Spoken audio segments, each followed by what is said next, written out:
Hello बच्चों, आज हम क्लास 11th का जो चैप्टर नंबर 4 है आपकी एनसीईआरटी में chemical bonding and molecular structure उसका लेक्चर लेकर आए हैं।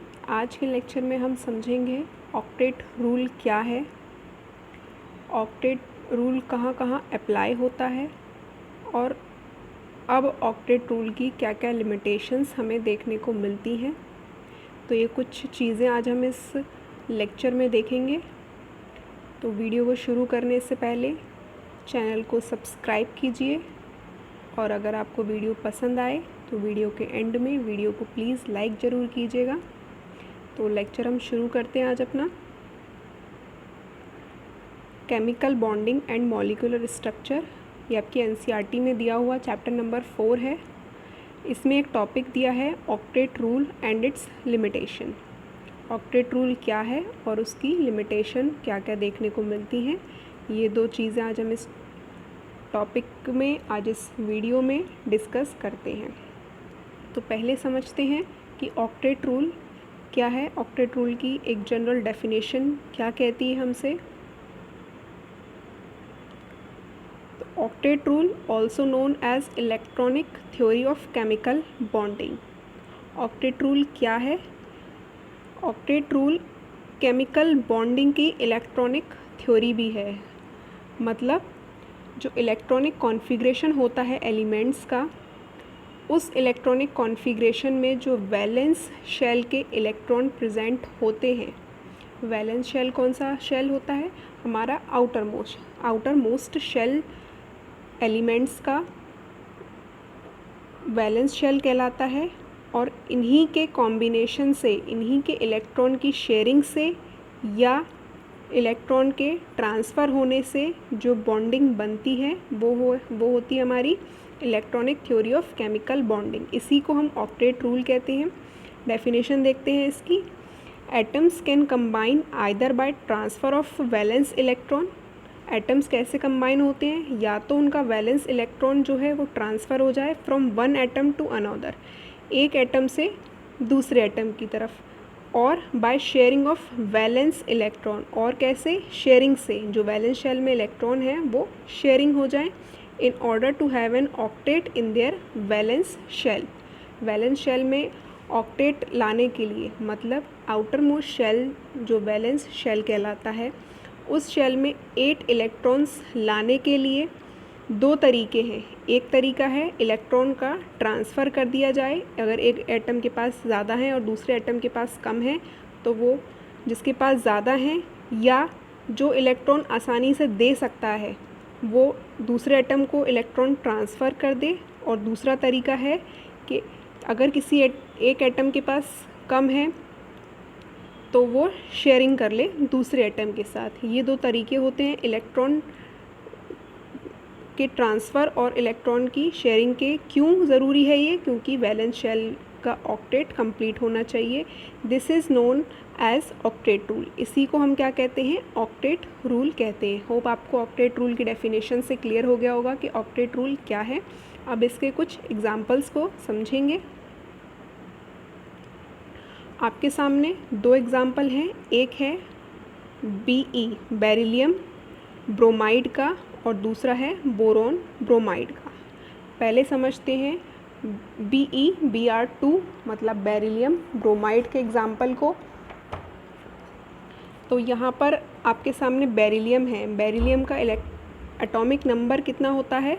Hydrogen, helium, lithium, beryllium. Beryllium किस नंबर पर आया आपका? 4th नंबर पर। तो इसका एटॉमिक नंबर क्या होगा? 4। बेरिलियम का एटॉमिक नंबर 4। यहाँ आपके सामने मैं इलेक्ट्रॉनिक कॉन्फ़िगरेशन करके दिखाती हूँ। बेरिलियम का BE, इसका एटॉमिक नंबर 4, 1s2 2s2। इसके वैलेंस शेल में कितने इलेक्ट्रॉन्स आए? 2 इलेक्ट्रॉन्स, 1s2 2s2। मतलब इसके वैलेंस शेल के इलेक्ट्रॉन हो गए 2।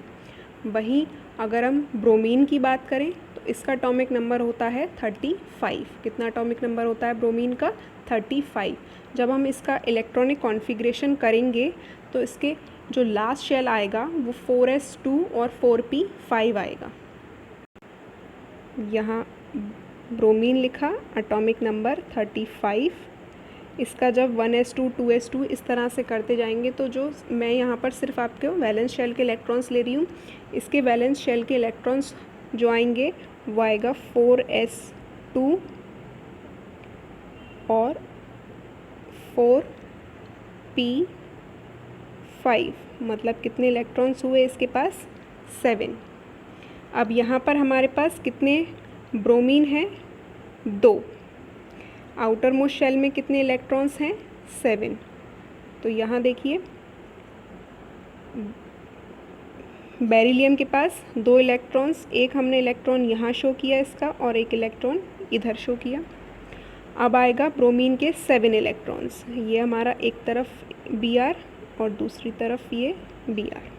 7 इलेक्ट्रॉन्स हैं, 7 इलेक्ट्रॉन्स को शो करते हैं 1 2 3 4 5 6 एंड 7। 7 इलेक्ट्रॉन्स हो गए। इसी तरह दूसरे ब्रोमीन के लिए भी 1 2 3 4 5 6 एंड 7। अब ब्रोमीन के पास कितने इलेक्ट्रॉन्स हैं? 7। इसको ऑक्टेट पूरा करने के लिए कितने इलेक्ट्रॉन्स की ज़रूरत है? 1 इलेक्ट्रॉन की। तो ये 1 इलेक्ट्रॉन जो ये बेरिलियम है इससे शेयर कर लेगा इस तरह से, और यहाँ भी दूसरा जो बोरॉन है वो इस तरह से शेयर कर लेगा। ठीक, ये हो गई यहाँ पर बोरॉन की बात। अब आते हैं बेरिलियम। बेरिलियम के पास कितने इलेक्ट्रॉन्स हैं? 2, एक इधर और यहाँ पर एक इधर। तो इसने क्या किया? अपने इलेक्ट्रॉन्स को बोरॉन के साथ शेयर कर लिया। यहाँ पर ख़त्म हुआ हमारा बेरिलियम ब्रोमाइड। अब हम आते हैं बोरॉन ब्रोमाइड पर। बोरॉन का एटॉमिक नंबर होगा 5। Hydrogen, helium, lithium, beryllium, boron. Boron किस नंबर पर आया? 5th नंबर पर। इसका एटॉमिक नंबर होगा 5। इसका इलेक्ट्रॉनिक कॉन्फ़िगरेशन अगर हम करेंगे तो आएगा 1s2 2s2 2p3 2p1 2 to 4 और 1 5 2p1। यह आया हमारा बोरॉन का। अब आएंगे हम ब्रोमीन पे। ब्रोमीन का कितना होगा वैलेंस शेल का इलेक्ट्रॉन? 4s2 और 4p6। 4s2 और 4p6। बोरॉन के आउटर शेल में कितने इलेक्ट्रॉन्स? 4p6 नहीं, सॉरी 4p5। ठीक, यहाँ 4p5। ब्रोमीन के आउटर शेल में या वैलेंस शेल में कितने इलेक्ट्रॉन्स हुए यहाँ पर? 7। और बोरॉन के आउटर शेल में कितने इलेक्ट्रॉन्स प्रेजेंट हैं? यहाँ पर प्रेजेंट हैं आपके 3 इलेक्ट्रॉन्स। अब इसका हम स्ट्रक्चर समझेंगे, ये कैसे फॉर्म हुआ है। बोरॉन के पास 3 इलेक्ट्रॉन्स 1 2 3। ठीक, ब्रोमीन के पास 7। यहाँ एक Br इस तरफ और एक Br इस तरफ। 7 इलेक्ट्रॉन्स हैं 1 2 3 4 5 6 7। ये ब्रोमीन बोरॉन से एक इलेक्ट्रॉन शेयर कर लेगा। इसी तरह इस ब्रोमीन के पास भी कितने इलेक्ट्रॉन्स होंगे? 7। ये भी इस बोरॉन के साथ शेयर कर लेगा और सेम यहाँ पर भी एक इलेक्ट्रॉन की हो जाएगी शेयरिंग। तो ऑक्टेट रूल में हमने क्या पढ़ा था? Atoms can combine either by transfer of valence shell electron और from one atom to another और by sharing of valence electron in order to have an octet in their valence shell. तो यहाँ पर ऑक्टेट पूरा करने के लिए electrons की क्या हो गई? शेयरिंग। अब इसी तरह यहाँ पर एक एग्जांपल लिया है मैंने फ्लोरीन का। फ्लोरीन का एटॉमिक नंबर होता है आपका 9। कितना एटॉमिक नंबर होता है आपका? 9। अब इसका इलेक्ट्रॉनिक कॉन्फ़िगरेशन हम करेंगे तो 1s2 2 2s2 and 2p5। Outer shell में कितने इलेक्ट्रॉन्स हैं यहाँ पर? 7। अब यहाँ पर हमारे पास फ्लोरीन के कितने एटम प्रेजेंट हैं? 2 एटम प्रेजेंट हैं। ये जो ब्लू कलर के आप डॉट्स देख रहे हैं और रेड कलर के 2 तरह के डॉट्स हैं। अब हम समझते हैं ये स्ट्रक्चर कैसे फॉर्म होगा। फ्लोरीन के पास 7 इलेक्ट्रॉन्स, 1 2 3 4 5 6 एंड 7। अब हम दूसरे फ्लोरीन के लिए दूसरे कलर का पेन यूज़ करेंगे। यहाँ आ गया दूसरा फ्लोरीन, 1 2 3 4 5 6 एंड 7। दोनों के पास 7 इलेक्ट्रॉन। दोनों को कितना कितना इलेक्ट्रॉन चाहिए? 1 इलेक्ट्रॉन इस फ्लोरीन के लिए चाहिए और 1 इलेक्ट्रॉन इस फ्लोरीन को चाहिए, तभी इनका ऑक्टेट होगा कंप्लीट। तो इस तरह ये कर लेंगे शेयरिंग। ये फ्लोरीन, रेड वाला जो फ्लोरीन है, ये ब्लू वाले फ्लोरीन से 1 इलेक्ट्रॉन ले लेगा और इसी तरह जो हमारा ब्लू वाला फ्लोरीन है वो रेड वाले से ले लेगा 1 इलेक्ट्रॉन। तो यहाँ बना bond by sharing of electrons. कैसे बना बॉन्ड यहाँ पर? इलेक्ट्रॉन की शेयरिंग के थ्रू। पहले हमने एग्जांपल देखा था वो इलेक्ट्रॉन के ट्रांसफ़र से बना था, और यहाँ जो फ्लोरीन बन रहा है, जो फ्लोराइड बनेगा F2 जो बनेगा वो बनेगा बाय शेयरिंग ऑफ इलेक्ट्रॉन्स। एक और एग्जांपल लेते हैं यहाँ पर HCl का। हाइड्रोजन, इसका एटॉमिक नंबर 1, तो इसका इलेक्ट्रॉनिक कॉन्फ़िगरेशन होगा 1s1। कितना होगा? 1s1। क्लोरीन की बात करें तो क्लोरीन का एटॉमिक नंबर होता है आपका 17। इसका इलेक्ट्रॉनिक कॉन्फ़िगरेशन करेंगे 1s2 2s2 2p6 3s2 और 3p5।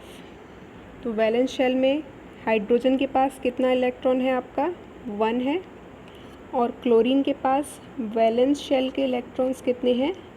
7। तो क्लोरीन को कितने इलेक्ट्रॉन की ज़रूरत है? 1। क्लोरीन यहाँ पर कितने हैं इसके पास? 7, 1 2 3 4 5 6 एंड 7। अब आते हैं हाइड्रोजन पर। हाइड्रोजन के पास कितना है? केवल 1 इलेक्ट्रॉन है। तो हमने जब कॉजेज़ ऑफ केमिकल बॉन्डिंग को समझा था तो वहाँ पर एक क्लासिकल थ्योरी पढ़ी थी, वहाँ पर ऑक्टेट और ड्यूप्लेट पढ़ा था। ड्यूप्लेट यहाँ पर हाइड्रोजन फॉलो करेगा ड्यूप्लेट, तो इसके आउटर मोस्ट शेल में होने चाहिए 2 इलेक्ट्रॉन, तो ये 1 इलेक्ट्रॉन क्लोरीन से ले लेगा। यहाँ पर इसका कंप्लीट हुआ ड्यूप्लेट, और क्लोरीन को करना है यहाँ पर अपना ऑक्टेट कंप्लीट, तो ये हाइड्रोजन के साथ 1 इलेक्ट्रॉन की शेयरिंग कर लेंगे।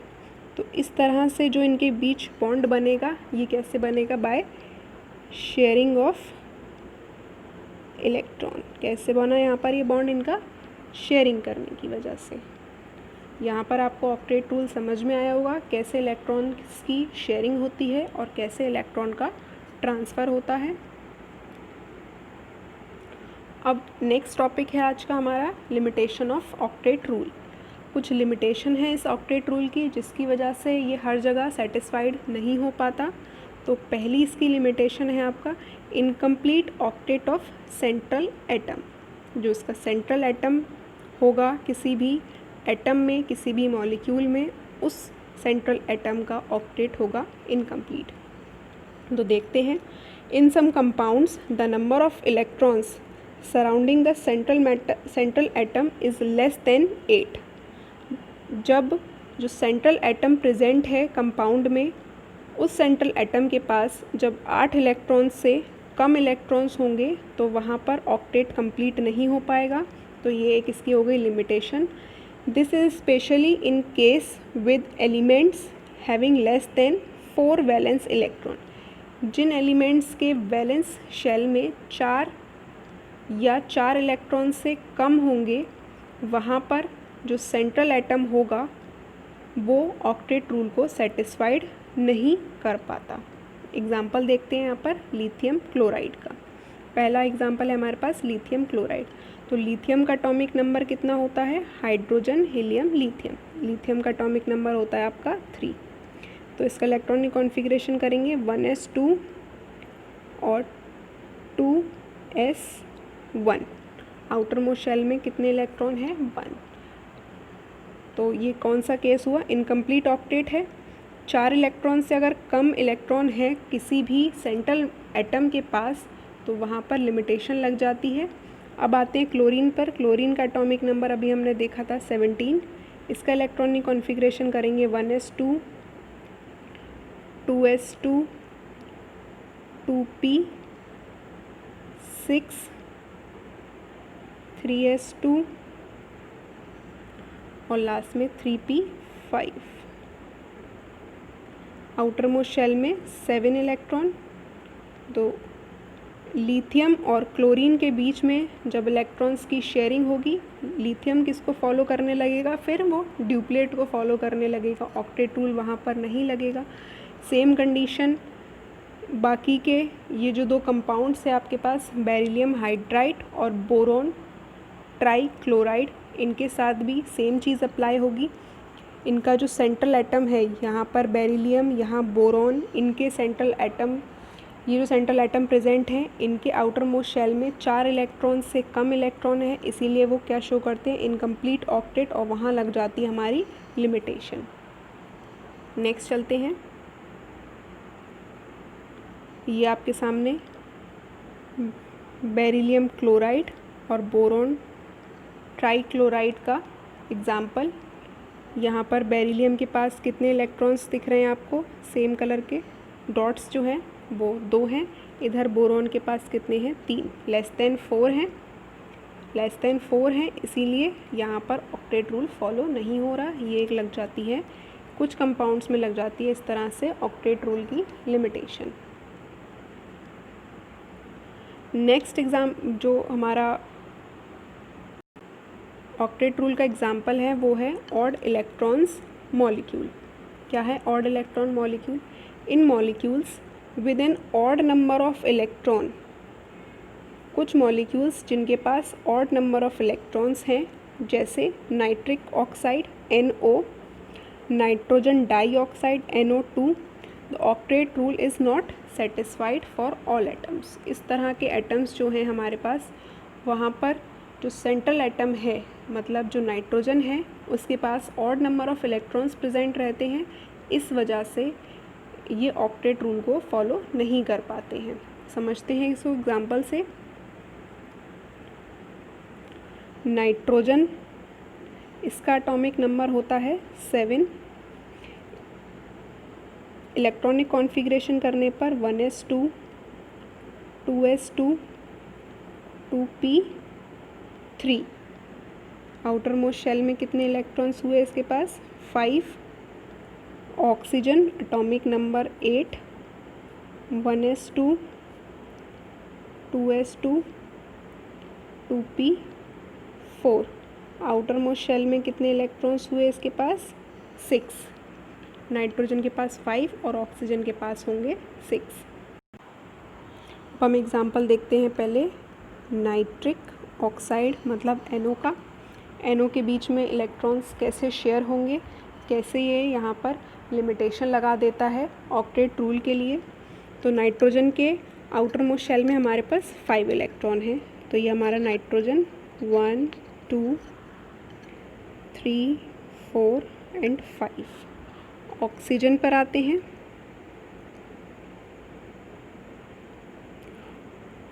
ऑक्सीजन आउटर मोस्ट शेल में 6 इलेक्ट्रॉन्स, 1 2 3 4 5 एंड 6 इलेक्ट्रॉन है। ऑक्सीजन को कितने की ज़रूरत है, 2 इलेक्ट्रॉन्स की। नाइट्रोजन के पास कितने हैं, 5 इलेक्ट्रॉन्स, इसको कितने की ज़रूरत है आपको, 3 इलेक्ट्रॉन्स की। पर यहाँ जो बॉन्ड फॉर्म होता है वो इस तरह से, नाइट्रोजन और ऑक्सीजन के बीच में ये डबल बॉन्ड होता है, मतलब 2 इलेक्ट्रॉन्स की शेयरिंग हो जाती है यहाँ पर। और इस तरह नाइट्रोजन के पास रिमेनिंग इलेक्ट्रॉन्स रह जाते हैं आपके 3, 2 + 1 3 इलेक्ट्रॉन्स, ये ऑड इलेक्ट्रॉन्स बच गए। इस तरह से यहाँ लग जाएगी फिर से लिमिटेशन ऑक्टेट रूल की, क्योंकि यहाँ पर हमारे पास आ रहे हैं ऑड नंबर ऑफ इलेक्ट्रॉन्स। दूसरा एग्जाम्पल हम समझते हैं NO2 का, नाइट्रोजन डाइऑक्साइड का। नाइट्रोजन डाइऑक्साइड NO2, नाइट्रोजन और इसके साथ साथ 2 यहाँ ऑक्सीजन। अब हम पहले नाइट्रोजन के इलेक्ट्रॉन्स को शो करेंगे। 5 इलेक्ट्रॉन्स हैं इसके पास, 1 2 3 4 5। ऑक्सीजन के पास 6, 1 2 3 4 5 6। इसी तरह 1 2 3 4 5 और 6। यहाँ भी नाइट्रोजन और ऑक्सीजन, ये वाला जो पार्ट है यहाँ पर शेयरिंग हो जाएगी। मतलब ऑक्सीजन के पास 6 इलेक्ट्रॉन्स हैं, तो ये 2 इलेक्ट्रॉन नाइट्रोजन से ले लेगा। एक यहाँ से लिया, एक यहाँ से लिया। इस ऑक्सीजन ने अपना ऑक्टेट कंप्लीट कर लिया। अब आते हैं दूसरे ऑक्सीजन की तरफ। दूसरे ऑक्सीजन को भी 2 इलेक्ट्रॉन्स की ज़रूरत है, पर होता क्या है यहाँ पर, सिर्फ एक इलेक्ट्रॉन ऑक्सीजन और एक इलेक्ट्रॉन नाइट्रोजन, इन दोनों के बीच में बॉन्ड फॉर्म होता है। इन दोनों की यहाँ से एक इलेक्ट्रॉन की शेयरिंग होती है, और जो नाइट्रोजन के पास बचेंगे फिर यहाँ 2 इलेक्ट्रॉन। इसमें से एक इलेक्ट्रॉन विदाउट शेयरिंग ऑक्सीजन के पास जाकर यहाँ बना देता है O-।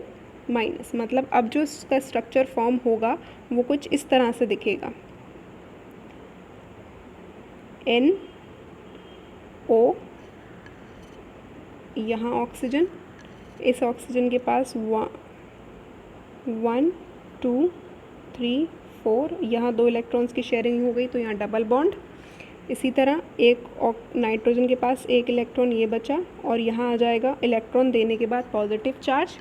यहाँ एक बॉन्ड की शेयरिंग हो गई इन दोनों के बीच, और 1 2 3 4 5 6, और क्योंकि नाइट्रोजन से एक इलेक्ट्रॉन ऑक्सीजन के पास आ गया तो यहाँ आ जाएगा ये नेगेटिव चार्ज। एक बार और समझते हैं इसे। हमें देखना है NO2 यहाँ पर कैसे ऑक्टेट रूल फॉलो नहीं होता, क्यों NO2 लिमिटेशन लगा देता है। यहाँ नाइट्रोजन एक तरफ ऑक्सीजन और यहाँ भी ऑक्सीजन। नाइट्रोजन और ऑक्सीजन एक एक इलेक्ट्रॉन, एक और दो इलेक्ट्रॉन यहाँ पर शेयर करके डबल बॉन्ड बना लेते हैं, और इस ऑक्सीजन के पास रह जाते हैं बाकी के 4 इलेक्ट्रॉन्स। ठीक, ये ऑक्सीजन सेटिस्फाइड कर रहा है। लेकिन जब आती है बात दूसरे ऑक्सीजन की, तो यहाँ नाइट्रोजन के पास कितने एटम थे आउटर मोस्ट शेल में? 5। 2 यहाँ शेयर हो गए, बचे कितने इसके पास? 3 इलेक्ट्रॉन्स। एक इलेक्ट्रॉन ये बचा और एक इलेक्ट्रॉन ये बचा। ऑक्सीजन के पास 6 इलेक्ट्रॉन है, 1 2 3 4 5 और ये 6 इलेक्ट्रॉन। तो यहाँ इस इलेक्ट्रॉन नाइट्रोजन का एक और ऑक्सीजन का एक, यहाँ एक बॉन्ड सिंगल बॉन्ड बन जाएगा। इस तरफ क्या बन रहा था आपका? Double bond. यहाँ बनेगा आपका सिंगल बॉन्ड, और ये जो एक इलेक्ट्रॉन है नाइट्रोजन का, ये ऑक्सीजन के पास चला जाएगा विदाउट शेयरिंग, और यहाँ बना लेगा ये नेगेटिव चार्ज, और इसके पास आ जाएगा नाइट्रोजन के पास पॉजिटिव चार्ज। तो यहाँ पर ऑड इलेक्ट्रॉन नाइट्रोजन के पास प्रेजेंट है, इस वजह से यहाँ पर फिर से लग जाएगी लिमिटेशन ऑफ ऑक्टेट रूल।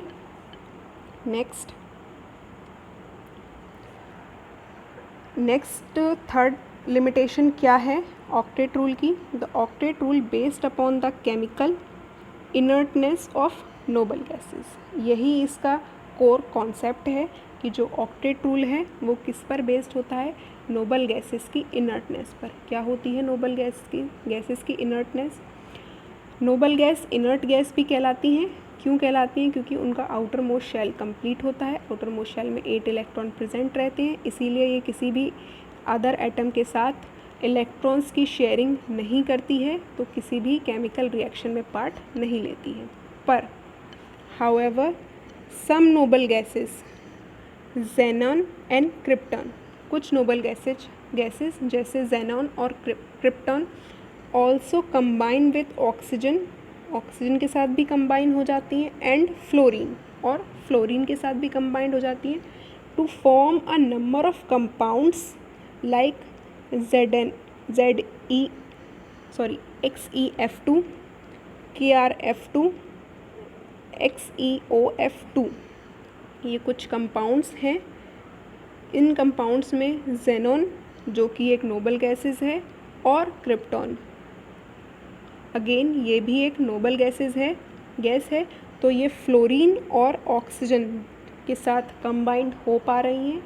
इसीलिए यहाँ पर ऑक्टेट रूल की लिमिटेशन लग जाएगी, जबकि हमसे ऑक्टेट रूल क्या कहता है कि chemical inertness of noble gases की केमिकल इनर्टनेस ही ऑक्टेट रूल है। लेकिन यहाँ खुद नोबल गैसेस अदर कंपाउंड के साथ, अदर एटम के साथ, अदर एलिमेंट के साथ कंबाइन करके कुछ कंपाउंड्स फॉर्म कर रही हैं, तो अगेन यहाँ पर ऑक्टेट रूल हो जाएगा आपका फेल, या यहाँ लग जाएगी ऑक्टेट रूल के लिए लिमिटेशन।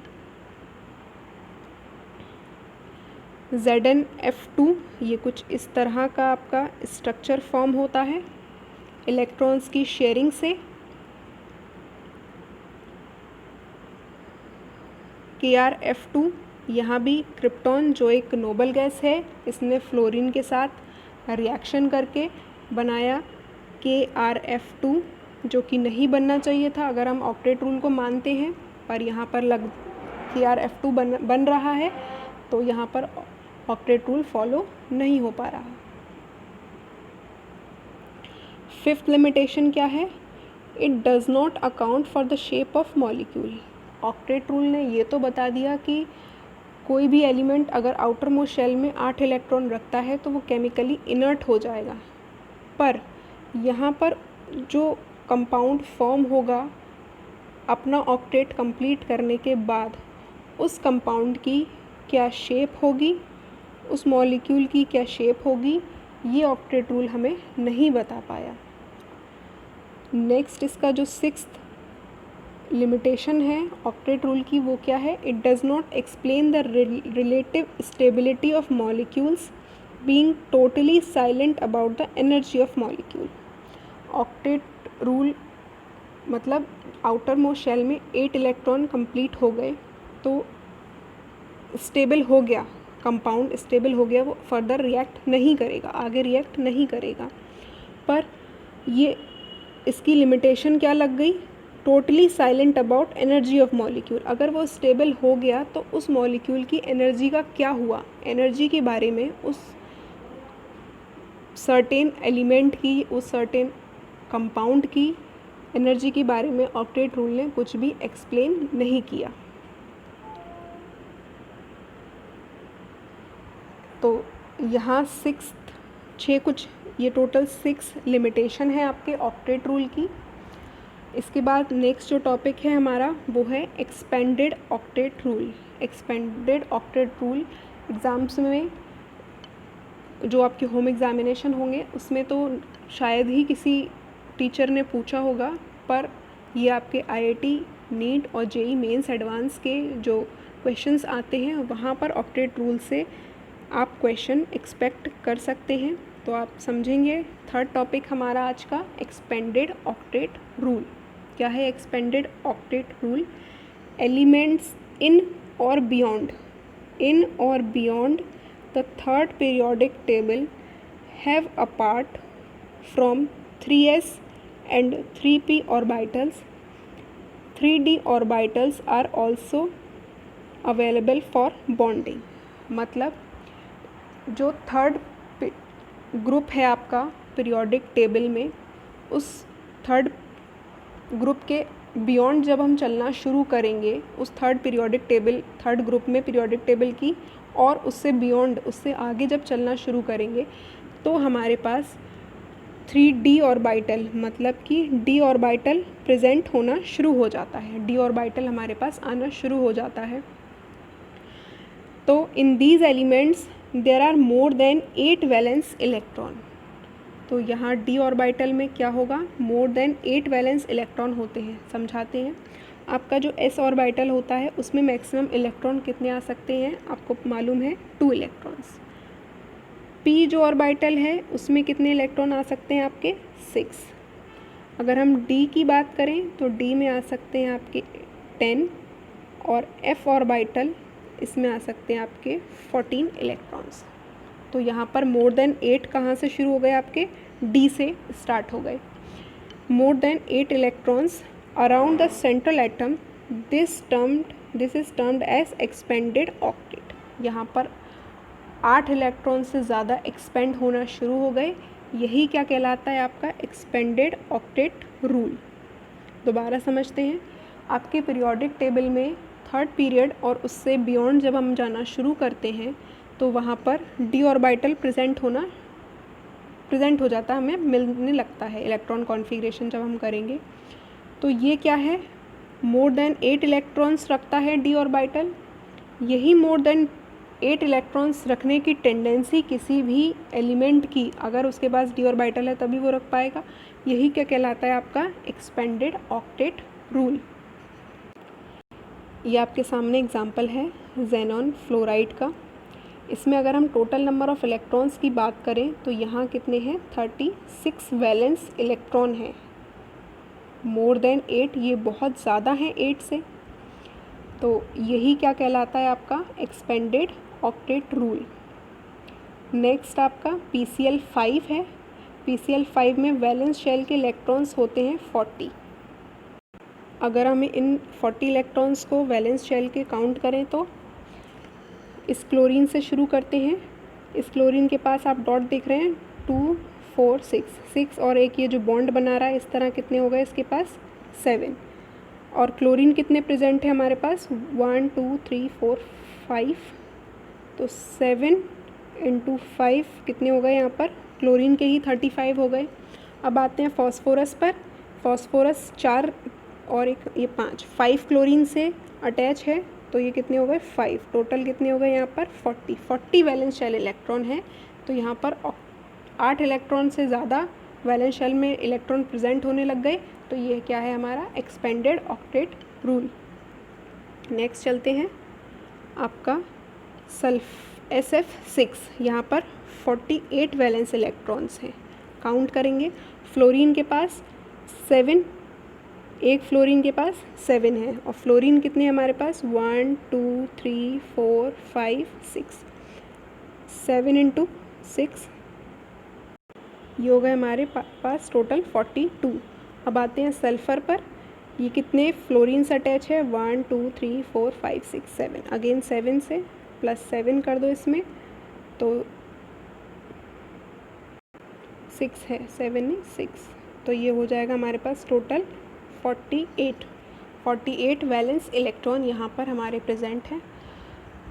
तो यहाँ पर भी एक्सपेंडेड ऑक्टेट रूल फॉलो हुआ। ठीक, तो आज के लेक्चर में हमने 3 टॉपिक कवर किए आपके।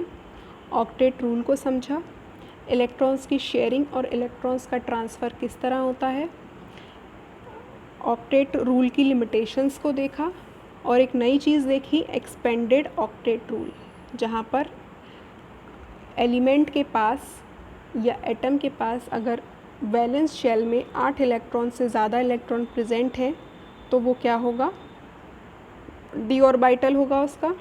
और d ऑर्बिटल से अगर इलेक्ट्रॉन्स की शेयरिंग हो रही है तो वहाँ पर फॉलो होता है आपका एक्सपेंडेड ऑक्टेट रूल। ये 3 चीज़ें आपको क्लियर हो गई होंगी। Thanks for watching.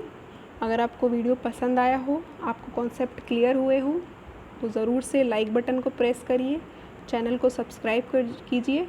Daily basis पर हर एक टॉपिक आपका केमिस्ट्री से, चाहे वो क्लास 11th हो चाहे वो क्लास 12th हो, हर रोज़ कवर होगा topic. Thanks for watching and as always God bless you all.